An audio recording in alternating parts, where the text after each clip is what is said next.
yake episode ni kabiri. Bimeze bite? Amavideo yakomeje gukwirakwira.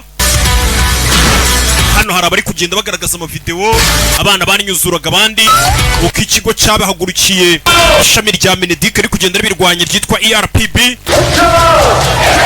Urebe ERPB bayihagarike, nubwo hotera abanyeshuri uyihagarika. Bari kwigaragambya ngo kiriya kigo cyashinzwe bagihagarike, hotera abanyeshuri. Abantu ko bari kwigaragambya fa kurushwa nabikekaga. Tugire vuba bigishoboka. Nubundi bino twari tuzi ko bizaba abantu bazatwamagana.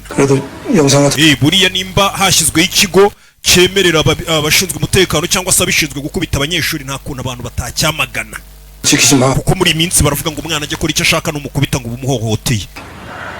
언제는 뭐 총이고 미사일이고 다 막아주신다고. Urutanu ugafatwe kuri video ariko bambwiye ngo ibizaza byose bitero uzabyitambika se.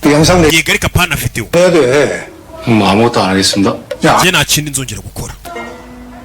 일부러 그러는 거지. Ako wamuginga ibintu uri kumbwira ubishaka. uri kunkinisha. 그때 차로 내 손도 사춘기도 안. nakabaye naragonze imodoka yawe cyagiye. Himbari ryari. 산줄 알았니? uraza gusobanukirwa. abari hasi bari kwigaragambya ngo ERPB hohotera uburenganzira bw'abanyeshuri.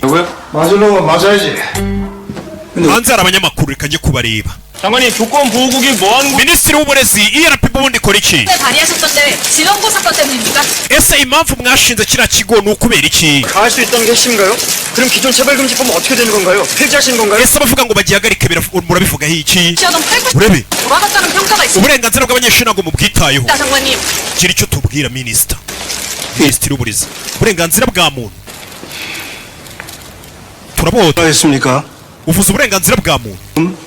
대한민국 교육은 실패했습니다. uburezi bwa Koreya y'Amajyepfo bwarangiritse.